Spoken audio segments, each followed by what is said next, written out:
Well,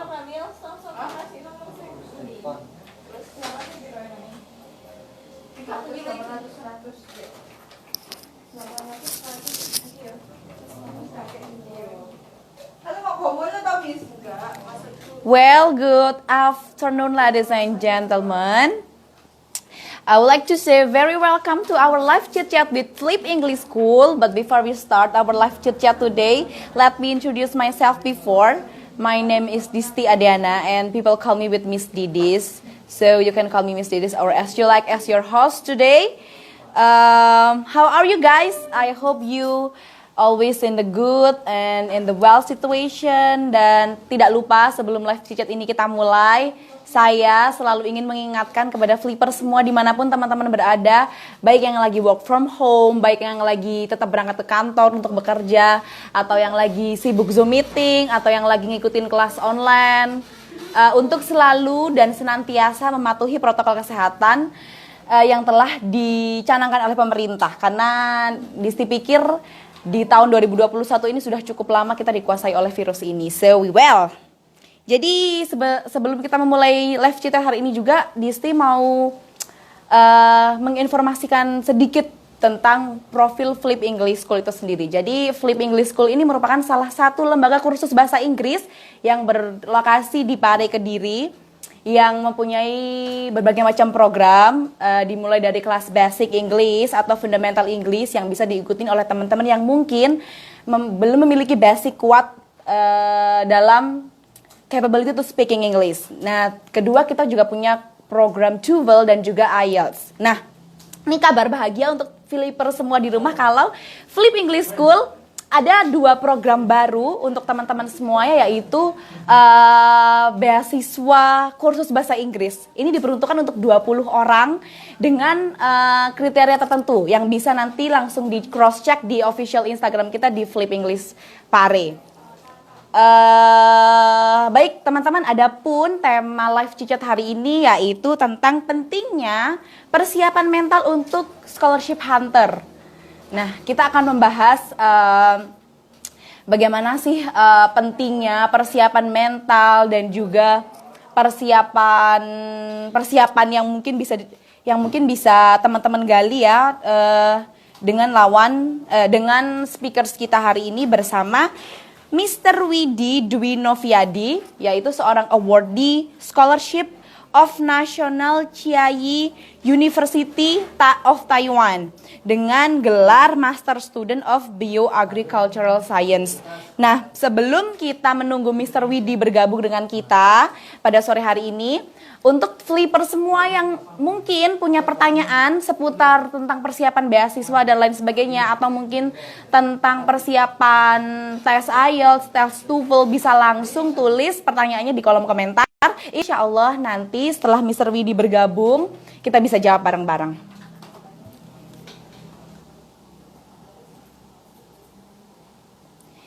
Jadi,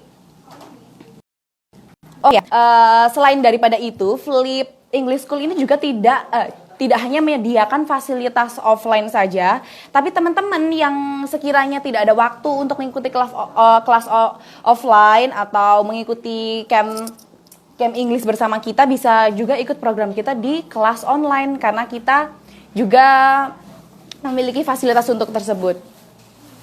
Sekali lagi, untuk flipper semua yang memiliki pertanyaan atau kepo-kepo nih masalah tentang persiapan beasiswa ke luar negeri, bisa langsung tulis di kolom komentar yang insya Allah nanti kita akan jawab bareng-bareng ya, sambil menunggu Mr. Widi bergabung bersama kita.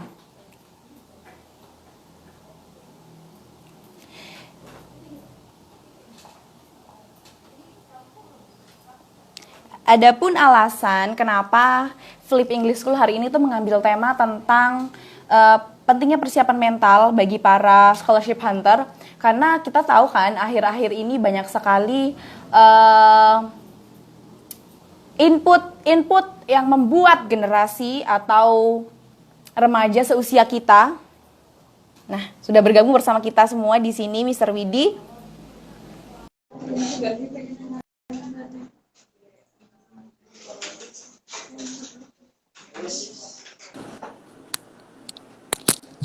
Halo. Selamat sore Mr. Widi. Assalamualaikum warahmatullahi wabarakatuh.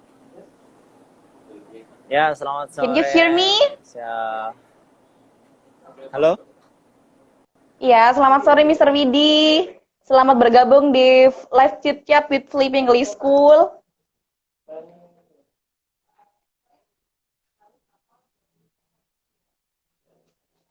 Hello, Mr. Widi, can you hear me? Ya. Yes, of course. Oke, Nah, ya. Hai. Selamat selamat sore, Miss. Siapa? Miss Disti ya? Miss Disti. Ya, apa kabar Mr. Widi? Oke, alhamdulillah baik. Gimana keadaan Taiwan? Baik-baik saja kan? Alhamdulillah baik. Aman, damai dan Aman. tentram. Nah, semoga terhindar dari berbagai macam virus ya, Mr. Widi. Ya, amin, alhamdulillah. Nah, Mr. Widi, hari ini tema live chit chat kita itu akan membahas tentang pentingnya persiapan mental untuk para scholarship hunters.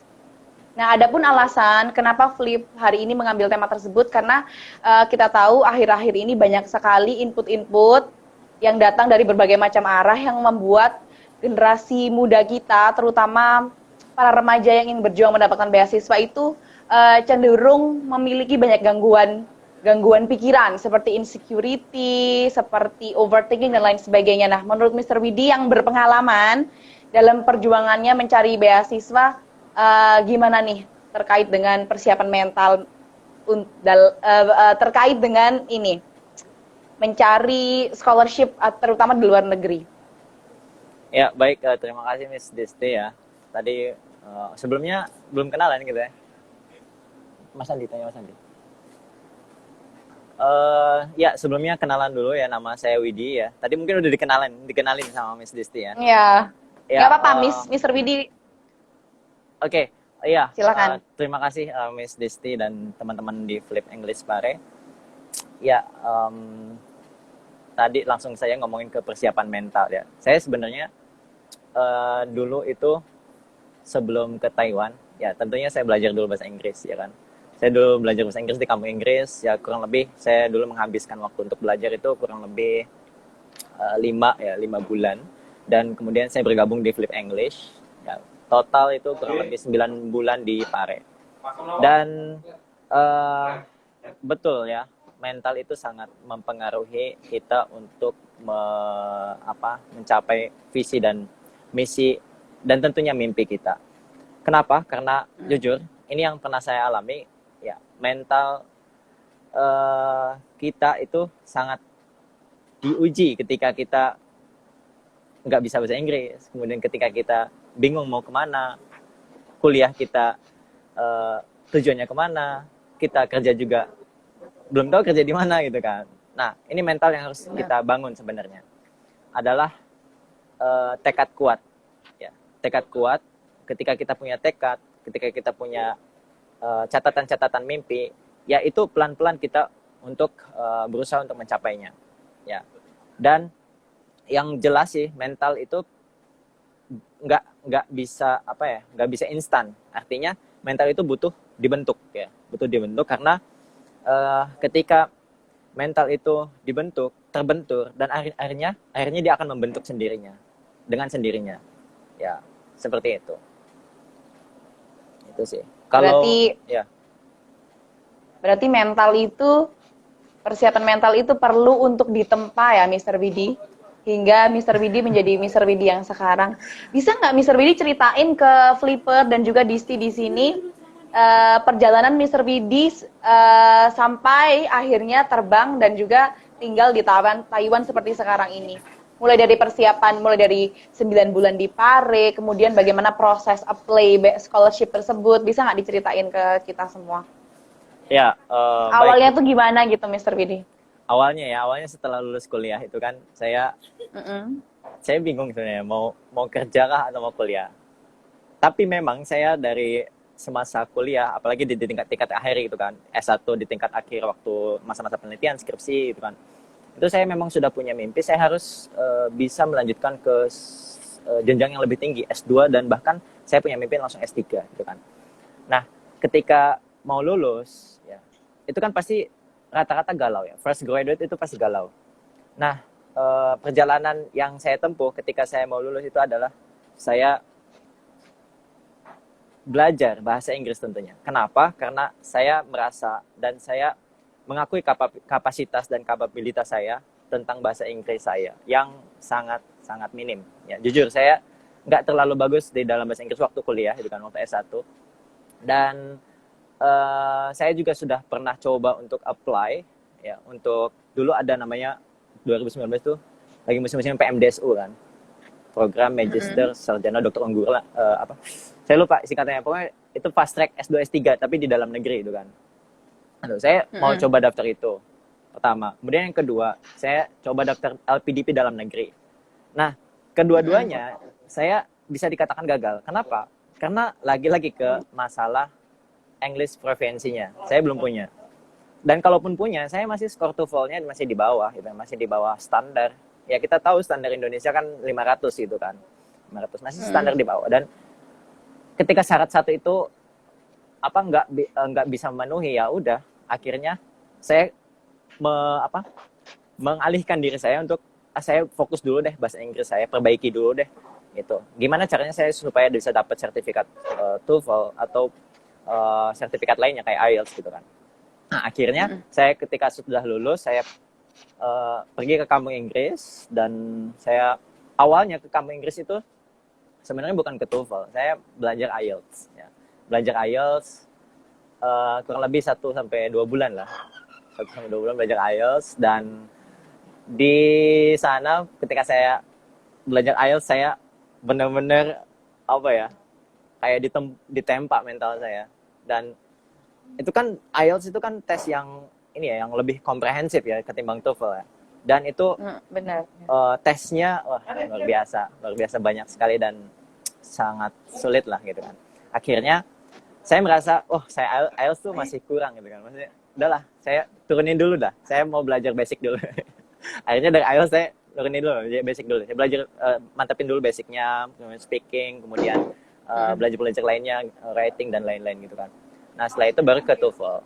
Nah, kenapa sih saya pertama ke kampus belajar IELTS? Karena memang ya, saya tujuan ke luar negeri itu bukan di Asia. Saya tujuan awalnya ke Europe ya, ke Europe di Wageningen ya, di Belanda. Kemudian yang kedua saya juga di Timur Tengah ya, pengen coba daftar di Timur Tengah, dan tentunya di Australia ya. Mereka itu butuh IELTS. Nah, sehingga saya memutuskan untuk belajar IELTS awalnya. Nah, seketika saya belajar di kampung Inggris, saya belajar IELTS dan saya beralih pikiran itu. Cobalah saya mantapin dulu dasarnya, karena ketika fondasi kita sudah mantap pasti otomatis ke yang lainnya itu akan mudah itu kan. Itu. Artinya ketika kita berjuang, kita harus tahu kapasitas diri kita dan kita harus memahami tentang kemampuan kita itu. Kemudian saya akhirnya belajar TOEFL di kampung Inggris juga. Dan intensif kurang lebih 2 bulan di situ, dan alhamdulillah dari TOEFL saya yang bisa dibilang dari skala 400 sampai 450 itu alhamdulillah bisa di atas 500 lebih gitu kan. Seperti itu perjuangan awalnya sih. Dan ketika Berarti apply TOEFL 500 oh ya? Ya, ketika Silakan. ketika apply sebenarnya di awal-awal tahun ya, di awal-awal tahun, dan ketika apply saya sudah dapat sertifikat TOEFL gitu. Karena kenapa saya ke TOEFL? Karena ketika saya udah dapat sertifikat TOEFL dan sudah memenuhi persyaratan, saya dapat banyak informasi karena di kampung Inggris juga banyak scholarship hunters, dan juga tentunya dari link-link lainnya. Itu saya dapat informasi bahwa di Asia ini lagi buka-bukanya pendaftaran di awal-awal tahun, di bulan Januari sampai bulan April gitu kan, lagi masa-masa pembukaan, entah Malaysia, entah Brunei, kemudian entah Jepang, kemudian Taiwan, ya, Thailand, dan negara-negara yang ada di Asia gitu kan. Nah, disitulah saya ambil kesempatan yang mungkin bisa saya katakan kesempatan yang kita tidak pernah tahu ya, atau kita tidak bisa menyangka-nyangka. Dan alhamdulillah ketika saya coba, saya apply Taiwan ya. Saya apply 3 kampus di Taiwan, dan alhamdulillah keterima semua. Berarti selama perjalanan Mr. Widi sampai keterima di Universitas Taiwan itu tentunya banyak banget dong proses dan juga up and downs-nya. Nah, boleh nggak diceritain ke teman-teman semua? Pernah nggak sih Mr. Widi ini mengalami kegagalan setelah itu stuck di satu tempat? Kayak ada momen-momen tertentu yang dimana Mr. Widi benar-benar mentalnya diuji, terus beberapa kali coba kok gagal, terus gimana caranya meningkatkan semangat Mr. Widi kembali dari yang awalnya tidak bisa sama sekali bahasa Inggris, hingga termotivasi, hingga TOEFL-nya naik sampai level tersebut. Itu apa yang memotivasi Mr. Widi sebenarnya? Yang memotivasi saya ketika saya jatuh ya Mm-mm. tentunya kalau saya sih dari keluarga sih, orang tua ya. Itu yang memotivasi saya ketika saya jatuh saya harus langsung bangkit. Ya. Jadi jangan sampai saya jatuh tuh saya diam aja gitu kan. Karena kalau saya jatuh diam aja itu nggak akan ada efeknya gitu kan. Nggak akan ada efeknya. Dan ketika saya mengingat keluarga perjuangan orang tua menyekolahkan waktu S1 ya. Kemudian mimpi-mimpi orang tua yang pengen anaknya sukses gitu kan. Dan disitulah semangat saya hadir gitu, hadir kembali. Ya. Tentunya kalau masalah jatuh itu sering sekali saya jatuh. Bahkan saya tes TOEFL itu bisa dibilang official ya, maksudnya tes yang benar-benar tes ya gitu kan. Itu sampai 4 kali lah ya. 4 kali dan 2 kali saya gagal. Maksudnya kenapa saya sebut gagal? Karena skornya di bawah 500. Saya sebut gagal itu kalau skor di bawah 500 itu. Karena memang ya kita capai standar kan di atas 500 seperti itu. Dan ketika gagal ya sudah saya belajar lagi dan saya evaluasi apa yang saya kurang, kemudian di mana letak kesalahan saya seperti itu.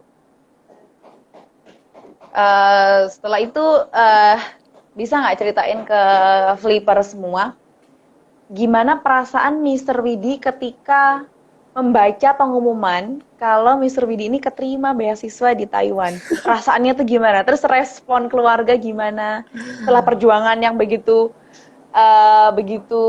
keras ya? Iya. Ya. Ini untuk motivasi aja sih Flipper di rumah biar termotivasi gitu. Ya, waktu pengalaman saya apply beasiswa di Taiwan itu kan saya apply 3 kampus ya di situ. Ya, saya sebutin kampusnya yang pertama di Chongqing, National Chongqing University, kemudian yang kedua di kampusnya yang sekarang di National China University, dan kampus yang ketiga itu di National Pingtung University of Science and Technology. Ya, ada 3 kampus yang saya apply dan itu pengumumannya beda-beda. Maksudnya beda-beda tuh dalam jangka harinya beda. Tapi bulannya sama, saya lupa bulan April apa ya? April apa Mei. Ya sekitar bulan itu. Dan ketika pengumuman, nah itu yang pertama kali ngumumin sebenarnya kampus Chongqing, kemudian Pingtung, sama yang terakhir TCI. Nah kampus yang sekarang saya lagi studi itu memang termasuknya pengumuman yang paling telat ya, paling telat mengumumkan admisinya. Dan ketika saya mendapatkan LOA ya melalui email, dan ya saya sempat kaget dan terkejut gitu, alhamdulillah. Maksudnya respon orang tua pun terharu gitu. Dan saya rasa ketika saya mendapatkan LOA itu kayak perjuangan yang saya habiskan waktu, kemudian habiskan masa nganggur waktu setelah lulus itu terbayar lunas gitu ya dalam satu waktu gitu. Gitu, dengan hanya melihat LOA gitu kan. Pengumuman ya, papan pengumuman ya, congratulations gitu. Dengan kata itu aja udah wah sedih gitu. Alhamdulillah. Berarti dari 3 play tersebut yang keterima hanya di Chiayi University ini ya, Mr. Widi? Enggak, tiga-tiganya saya keterima.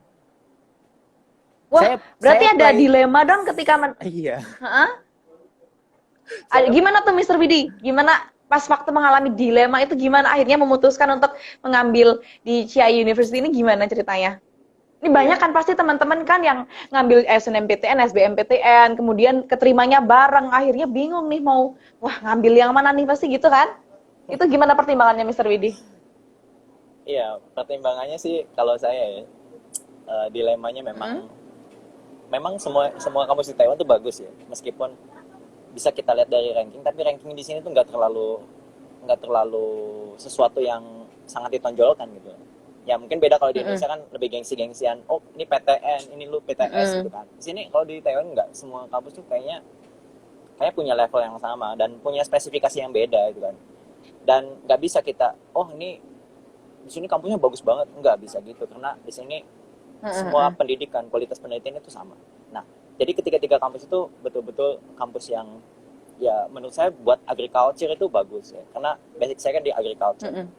Dan ketika pengumuman tiga-tiganya itu, dan saya memang dilema aslinya. Nah, saya bisa menentukan itu dari penawaran yang beasiswanya. Saya tinggal milih Gitu. beasiswa mana yang paling gede. Gitu sih. Akhirnya jatuhnya di Chiayi University ini. Iya, alhamdulillah di National Chiayi University. Dan sebenarnya ya di kampus National Chiayi University itu dulu saya LOE-nya tuh ini beasiswanya saya cuma parsial. Ya. Parsial tuh bisa diceritain nggak ke teman-teman tuh gimana? Jadi sistem beasiswa kampus itu ada macam-macam. Ya, ada dia full scholarship, kemudian ada partial scholarship, dan ada yang cuman dia dibebaskan untuk SPP misalnya atau kredit semester gitu kan. Nah, ada 3 jenis itu. Nah, di kampus ini juga sama mengenai sistem seperti itu, ada 3 jenis penawaran beasiswa. Dan ketika saya diterima itu saya ditawarkan, saya cuma dapat half scholarship.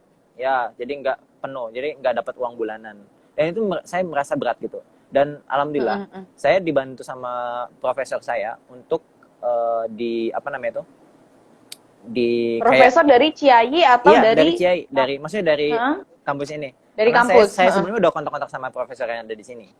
Jadi dibantu untuk aku diganti jenis beasiswanya. Jadi dari setengah beasiswa menjadi full scholarship. Alhamdulillah. Berarti fasilitas yang didapat mulai dari biaya bebas biaya pendidikan, sampai dapat uang bulanan. Tempat tinggal, hospital. Iya, sampai uang bulanan. Dapat uang bulanan setiap bulannya. Berarti sekarang free 100% free ya, Mr. Widi? Iya, alhamdulillah. Tapi kalau untuk berangkat memang kita biaya sendiri.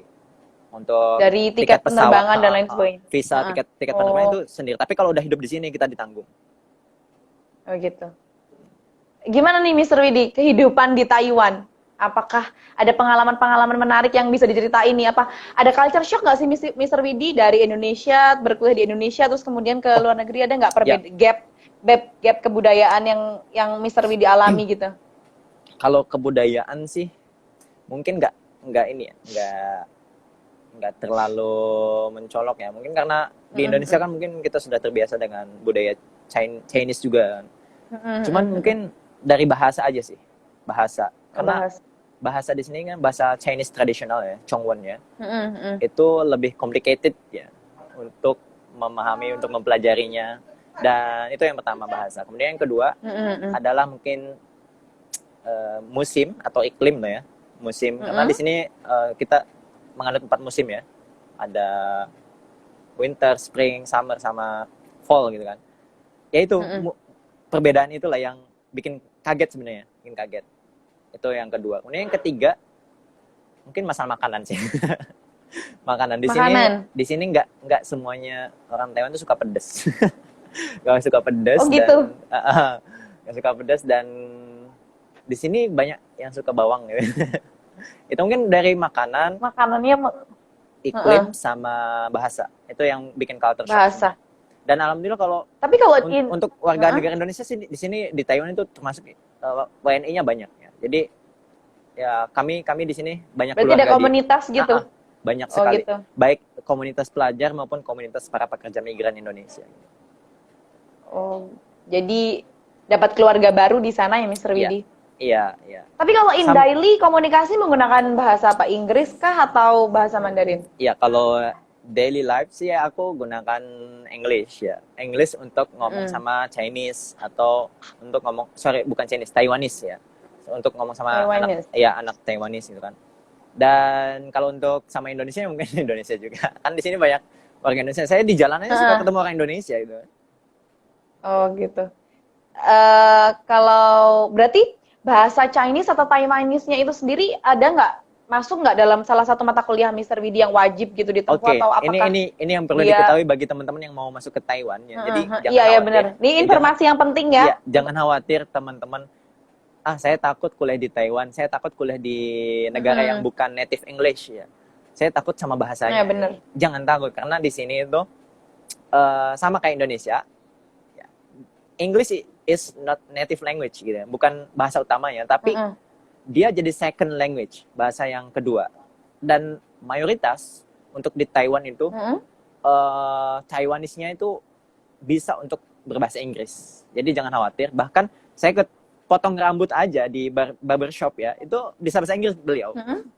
Itu jadi jangan khawatir untuk bahasa. Karena di kampus saya khususnya, di kampus saya itu mata kuliah Mandarin ya, mata kuliah Mandarin itu adalah mata kuliah yang wajib diambil bagi siswa internasional yang masuk di NCYU gitu. Jadi mata kuliah wajib dan sebagai persyaratan lulus gitu. Sehingga di sini memang kita ditekankan bagaimana kita bisa belajar bahasa juga. Untuk maksudnya khusus di National Chinese University. Saya tidak tahu di kampus yang lain karena tidak semua di kampus lain itu memprovide ya language center atau pusat bahasa untuk menyediakan mata kuliah bahasa Chinese untuk warga internasional. Jadi itu memang salah satu SKS wajib gitu ya yang harus SKS wajib ditempuh setiap gitu. semester wajib diambil. Itu untuk di kampus saya di National Chia University. Karena salah satu syarat kelulusan. Iya, syarat masuk untuk lulus. gitu. Kalau kita nggak ngambil Mandarin kita nggak bisa lulus. Bahkan ya itu akan mempengaruhi ke beasiswa kita. Oh gitu. Kalau kita misalnya bandel nggak ngambil gimana Mandarin. Mungkin beasiswa kita akan ditangguhkan. Mempengaruhi nilai dan sebagainya ya, Mr. Widi. Berarti salah satu. Kalau nilai enggak sih, mungkin masalah beasiswa aja sih.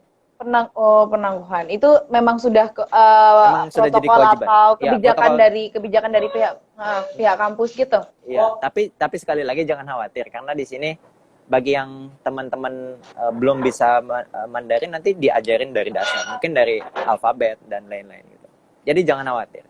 Berarti intinya ya jangan khawatir karena enjoy learning Chinese ya di sini. Oh gitu.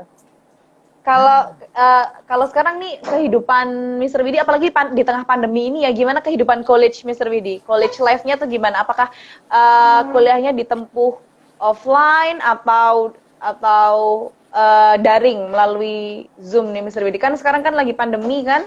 Iya. Itu gimana kehidupan college Mr. Widi? Apakah tugas lagi numpuk-numpuknya? Apakah deadline di mana-mana atau gimana nih?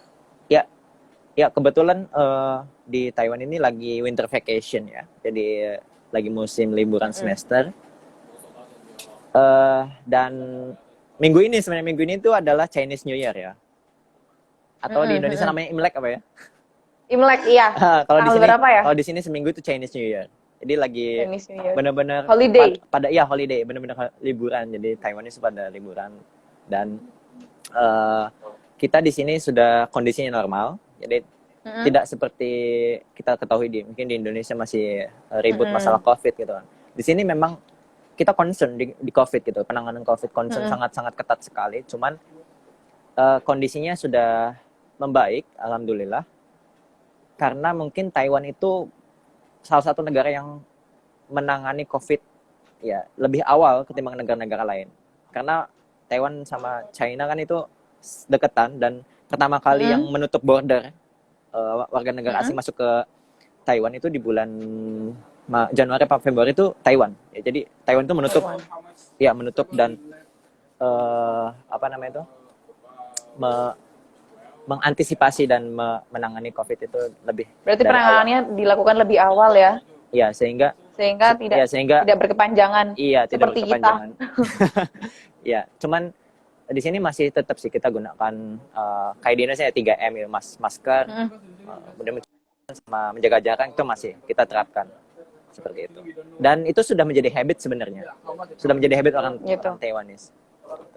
Mungkin bisa dicontoh ya oleh teman-teman kita di Indonesia, kita semua di Indonesia ya. Iya. Tentang intinya jangan bandel. COVID. Jangan bandel, kita harus taat sama pemerintah ya. Kalau pemerintah kita nyaranin untuk ya 3M ya kita lakukan gitu. Karena itu untuk kebaikan kita bersama. Dan alhamdulillah di Taiwan juga masyarakatnya taat dan pemerintahnya juga bijak gitu. Oh gitu. Mr. Widi, ada nggak sih perbedaan ini apa life college antara kehidupan kampus di Indonesia dengan kehidupan kampus Mr. Widi di Taiwan? Terus ada nggak sih rasa ini minder apa ngerasa insecure karena Mr. Widi ini bisa dikatakan foreigner ya, pendatang, setelah itu bahasa tidak menguasai, setelah itu ada nggak sih perbedaan treatment antara mahasiswa yang masuk melalui jalur reguler dengan mahasiswa penerima scholarship seperti Miss Widi? Ada nggak perbedaan treatmentnya di sana di kampus Mr. Widi sendiri yang berdasarkan based on your experience? Setahu saya nggak ada sih, nggak ada dibeda-bedain gitu, nggak ada. Maksudnya kita penerima beasiswa nih, kita bukan penerima beasiswa nih, kita half scholarship, kita full scholarship, kita anak internasional, kita anak lokal, nggak ada di sini, nggak ada perbedaannya. Nggak ada. Mungkin dari ini aja sih, dari sistem aja, dari status aja. Kita anak internasional, kita anak lokal, kita bayar sendiri. Kalau untuk hidup kita sama rata, nggak ada perbedaan. Dan di sini saling merangkul satu sama lain, dan collaboration-nya itu kelihatan banget. Dan untuk perbedaan sama di Indonesia jelas banget ya, bedanya sangat signifikan, mencolok signifikan tentunya. Apalagi saya di lab ya, kerja di lab, maksudnya kuliahnya di lab gitu kan. Dan dari teknologi dan itu saya banyak teknologi baru yang baru saya ketahui, dan alat-alatnya juga mungkin berbeda dengan Indonesia. Saya banyak alat-alat di sini. Awalnya ketika masuk sini saya bingung gitu, ini alat apa gitu kan. Terus cara gunakan gini. Soalnya saya di Indonesia nggak pernah gitu pakai alat-alat kayak gini. Kemudian gitu. Mungkin gitu sih perbedaannya dari teknologi dan mungkin dari sistem aja sih. Sistem. Dan untuk kuliah ya, tadi saya belum jawab. Untuk kuliah kita nggak ada online. Kita offline semuanya. Offline. Ya, karena kondisinya kondisinya sudah memungkinkan sekali ya untuk bertatap langsung dengan lecture. Ini udah kita setahu saya, dan saya diberitahu sama senior juga, ketika pandemi nggak ada online gitu, offline semua gitu. Alhamdulillah tetap muka, dan kalau kita ngerasa sakit ya pakai masker kuliahnya. Gitu. Nah, Mr. Widi, Disti mau balik lagi nih ke perjalanan awal Mr. Widi sampai mendapatkan beasiswa nih. Mr. Widi dulu pertama kali ingin apply beasiswa itu informasi yang bisa kita tuju itu di mana ya Mr. Widi mengenai info beasiswa? Apakah ada websitenya? Apakah Mr. Widi bertanya langsung kepada para awardee? Ataukah ikut komunitas scholarship hunters gitu? Gimana awal mulanya? Ini beasiswa umum apa beasiswa yang Taiwan? Beasiswa keduanya deh, based on your experience. Oke, kalau beasiswa umum saya sempat gabung sama teman-teman yang sedang mencari beasiswa, ya ikut digabung di Telegram, mungkin di semacam di WhatsApp gitu kan. Cuman kalau itu saya nggak terlalu interest karena terlalu banyak ya infonya yang kadang kan kelelep gitu chat-chatnya gitu. Saya lebih suka mencari informasi sendiri sih. Jadi saya kepo, orangnya tukang kepo. Entah saya nanya ke itu by apa? Senior. Internet kah atau gitu? Iya. Tanya ke senior atau by internet, atau bisa tanya ke dosen gitu. Dan saya tahu untuk Taiwan khususnya itu saya tahu dari Taiwan Education Center. Jadi di Indonesia tuh ada pelayanan, ada pelayanan untuk informasi beasiswa dan kuliah di Taiwan. Itu ada sebuah organisasi namanya Taiwan Education Center, TEC ya, TEC. Ada 2 di Jakarta sama di Surabaya. Dan di situ banyak sekali memfasilitasi informasi tentang kuliah di Taiwan, ya, study in Taiwan. Di situ biasanya ngadain kayak workshop, kemudian scholarship sharing session, khususnya untuk Taiwan ini ya. Dan di situlah saya interest dan wah, saya menarik juga nih Taiwan. Kemudian saya juga cari-cari tahu dari dosen, karena dosen saya ya ada yang lulusan Taiwan, dan kebetulan salah satu dosen saya itu lulusan dari lab sini juga, lab saya yang sekarang saya tempati, dan pembimbingnya sama gitu. Dan dibantu sama dosen saya juga gitu. Ya gitu sih, saya lebih suka nyari informasi sendiri, dan ya kita jemput bola lah, jangan nunggu oper bola itu, nunggu kita dioper sama orang lain kan. Ya kalau kita mau sukses ya kita harus cari tahu sendiri dan ya Jadi kita aktif ya Mr. ibaratkan main Widi bola ya yang kalau harus ingin jemput bola. bener-bener. Berarti kalau bertekad memang teman-teman flipper kalau bertekad ingin seperti Mr. Widi berkuliah di luar negeri, apalagi dengan beasiswa, harusnya punya tekad ya Mr. Widi aktif Ya, untuk selalu mengupdate betul. informasi terkait dengan beasiswa. Betul. Nah, Kalau kita ini diam kira-kira aja ya persiapannya kenapa? apa aja Mr. Widi untuk sebagai Kira-kira pada Persiapan saat apa ya? waktu itu persiapan yang mulai dari administrasi, kemudian mental juga, terus kemudian persiapan lainnya. Kira-kira persiapan apa yang wajib dan perlu banget dipersiapkan oleh teman-teman scholarship hunter di rumah itu apa aja? Oke, Mulai dari sebagaimana umumnya ketika kita mau ya, lanjut studi ya, in otomatis general, ya benar. otomatis kita harus mempersiapkan ijazah kita sama transkrip yang keduanya itu harus dalam bahasa Inggris ya. Bisa minta ke kampusnya masing-masing ya, sesuai background kampusnya. Karena original lebih bagus, original yang berbahasa Inggris langsung. Syukur-syukur kalau kampus di Indonesia itu sudah memprovide Menyediakan. menyediakan transkrip sama ijazah dalam bentuk bahasa Inggris. Itu yang pertama. Kemudian yang kedua adalah jangan lupa mempersiapkan sedini mungkin tentang study plan ya. Karena kita nggak akan pernah bisa study kalau kita nggak punya rencana. Gitu. Nah, study plan kita misalnya ambil master 2 tahun itu mau ngapain? Ya, kita mau ngapain dan riset interestnya di mana? Gitu. Sehingga itu akan mengkonekkan ke tentatif advisor kita nantinya. Itu. Kemudian yang ketiga ya motivation letter tentunya.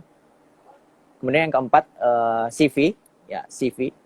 CV itu penting juga ya. Karena kalau di Taiwan itu gunakan autobiografi ya. Kalau di kampus saya autobiografi sama kayak CV tapi cuman kayak dideskripsikan gitu. Kemudian apa lagi ya? Ya itu yang umum. Sama sertifikat TOEFL pasti ya, TOEFL atau IELTS gitu kan. Itu pasti. Kemudian kalau untuk daftar lagi sih dulu saya paspor tentunya ya, paspor jangan lupa. Paspor. Iya, tanpa paspor itu ya nggak akan bisa. Yang pertama kali diminta kan ID paspornya. Paspor tuh ibarat sayap kita untuk terbang ya Mr. Widya. Iya, kalau ada paspor. Nggak ada paspor kita kelihatan nggak niat Bener. buat lanjut studi. Paspor. By the way, Mr. Widi, kalau kita sebagai scholarship hunters itu ada nggak sih hal-hal yang bisa atau kita usahakan untuk meningkatkan peluang itu mungkin nggak?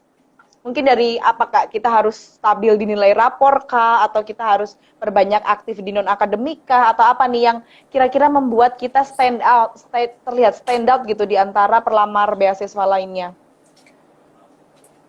Sejauh yang saya tahu sih, nggak ada terlalu berpengaruh tuh kayak misalnya non akademik kemudian prestasi ya kita kayak tahu Indonesia kan misalnya kita pengalaman organisasi gini setahu saya itu nggak terlalu berpengaruh sih.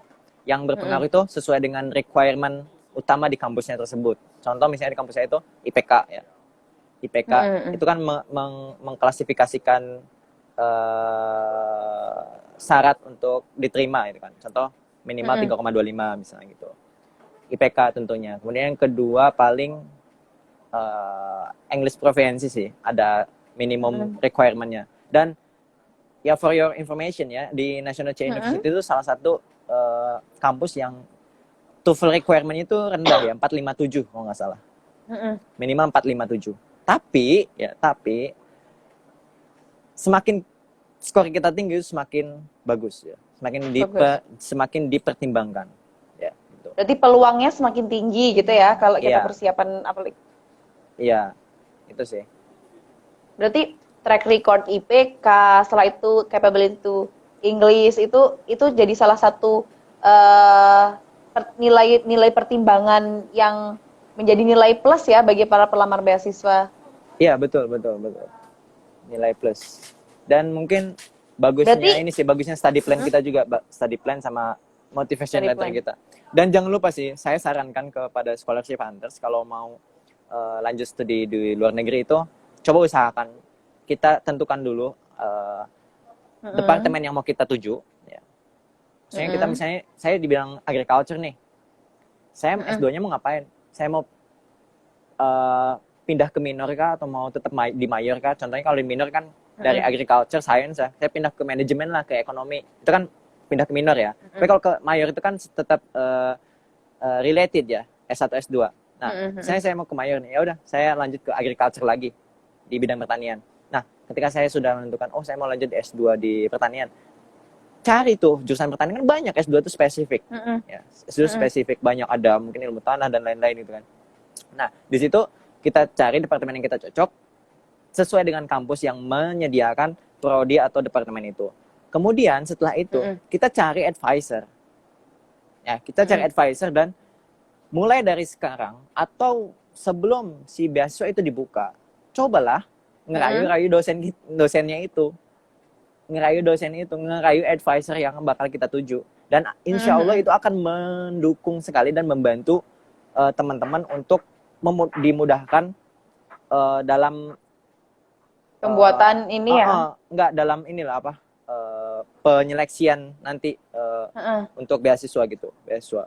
Ya seperti yang tadi saya sampaikan ya, saya kan karena saya dari bulan Desember itu sudah dibantu sama maksudnya awalnya memang dihubungkan sama dosen saya waktu S1 gitu kan. Ini saya dikasih rekomendasi sama dosen saya. Ini sama prof ini di NCYU gitu. Saya sudah dikenalkan, kemudian saya bulan Januari itu sudah coba kontak-kontak sama beliau, sama advisor saya itu, dan sangat membantu sih, sangat membantu ketika kita punya masalah, ketika kita punya problem dan lain-lain. Gitu. Bahkan ketika kita ada masalah, ketika karantina contohnya, saya kan sempat kena gejala COVID ya, meskipun saya tes swabnya negatif ya. Itu dosen saya bantu apa kayak support, kemudian seminggu kamu nggak usah masuk dulu, istirahat, banyak istirahatan. Itu kayak udah kayak ibu kita, udah kayak apa ya orang tua kita di sini gitu. Ketika kita sudah punya tentative advisor gitu. Makanya penting banget ya untuk hubungin profesor itu. Berarti penting juga untuk membangun hubungan atau relasi baik dengan dosen kita, karena intinya kata kunci komunikasi juga, sih. Oh gitu. Nah, Mr. Bidi ini kan sudah di penghujung live chit-chat kita. Kira-kira Mr. Bidi ada nggak pesan-pesan yang ingin dibagikan untuk pesan-pesan atau motivasi nih mungkin untuk para pejuang beasiswa yang lagi galau memikirkan berapa skor TOEFL-nya atau kampus manakah yang pengen dia apply gitu. Mungkin ada nggak dari Mr. Bidi-nya sendiri? Mungkin saya bukan motivator ya, tapi saya bisa ngasih based on your experience saja. Pengalaman dan sedikit sharing sih. Adalah kata kuncinya fokus dan konsisten. Fokus dan konsisten. Iya. Karena ketika kita fokus di sebuah titik ya, di sebuah titik, kita akan mengabaikan di sudut pandang kanan, sudut pandang kiri. Itu artinya kayak dilema kita ketika kita mau lanjut studi. Pasti kan ada masalah ya, ada obrolan dari orang lain itu kan, atau mungkin kan ada pepatah atau mungkin ada omongan gini, mulutnya tetangga itu lebih keras dibanding pisau gitu. Nah, kayak kita akan bisa menepis omongan-omongan itu karena kita fokus. Kemudian yang kedua adalah konsisten.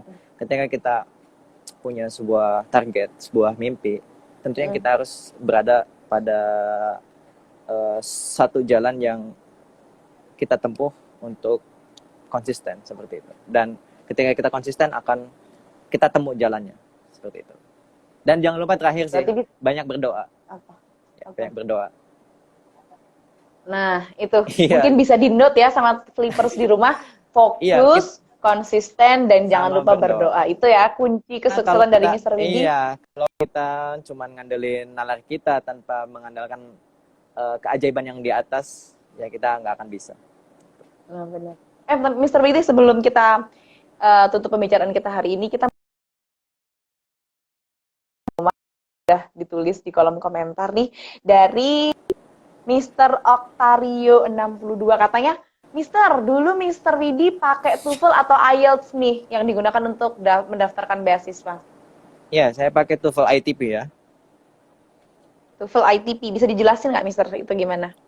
Iya, TOEFL ITP, teman-teman mungkin yang belum tahu TOEFL bisa kursus di Flip ya. Nah, benar. Ada Kita juga ada kelas program online sama ada kelas offline ya. offline.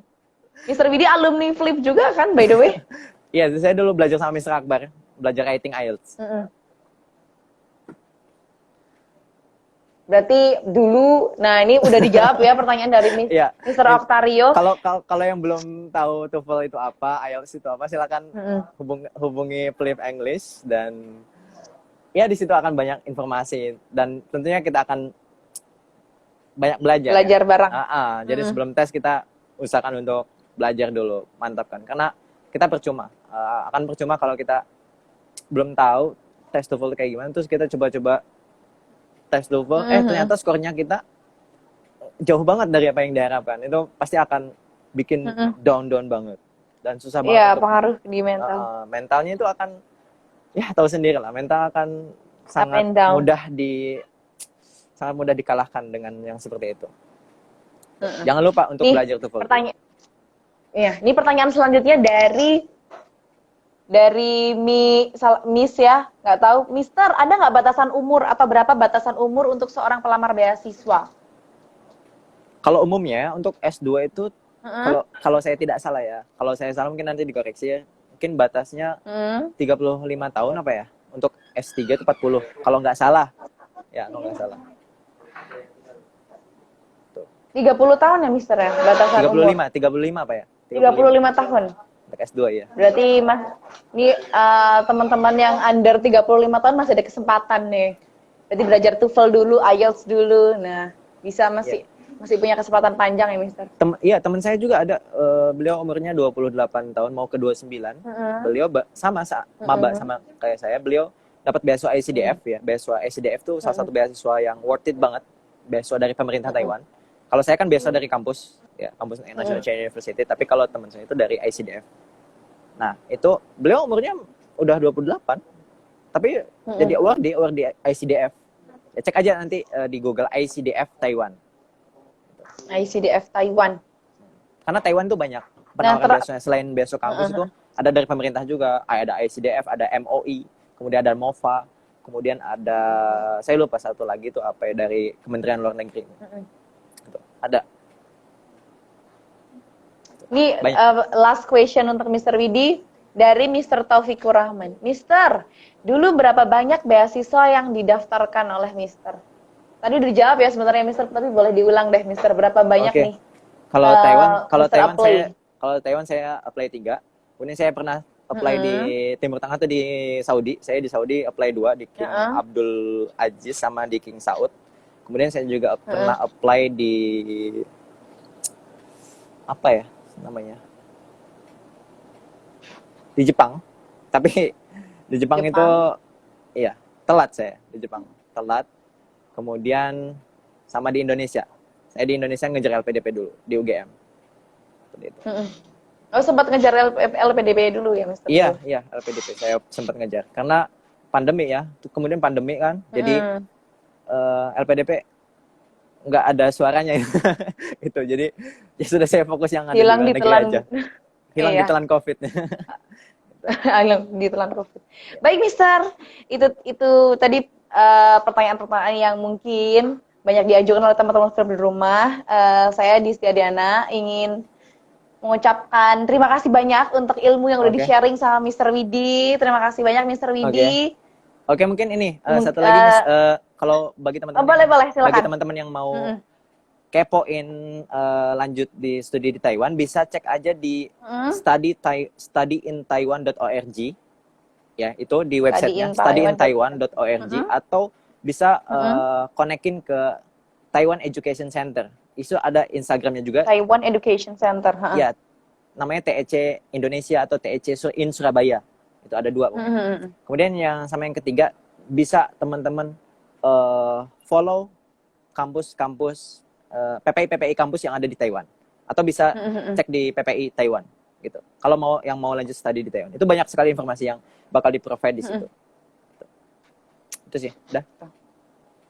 Oke, baik Mr. Widi, terima kasih atas sharing-sharing hari ini.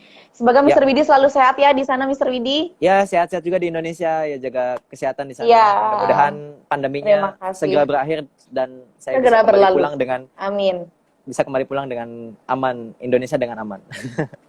Amin, alhamdulillah. Terima kasih Mr. Widi. Sama-sama, Miss. Salam buat teman-teman. Ya, Flip. Baik, nanti disalamkan. Saya bisa akhiri live chit-chat hari ini dengan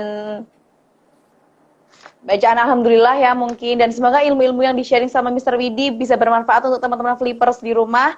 Tidak lupa juga saya mengingatkan kalau live chit-chat ini akan kita save di IGTV Flip English School Pare. Jadi teman-teman yang tadi skip atau terlewat bisa langsung lagi nonton siaran ulang kita live chit-chat bersama Mr. Widi di Flip English School. Jadi akhir kata saya Distia Dena sebagai host mengucapkan terima kasih atas waktu dan juga perhatiannya, dan mohon maaf jika ada salah-salah kata dari Mr. Widi dan saya. Pamit undur diri. Wassalamualaikum warahmatullahi wabarakatuh. See you on the next live chit-chat with Flip English School. Bye-bye. Terima kasih Mr. Widi. Bye. See you.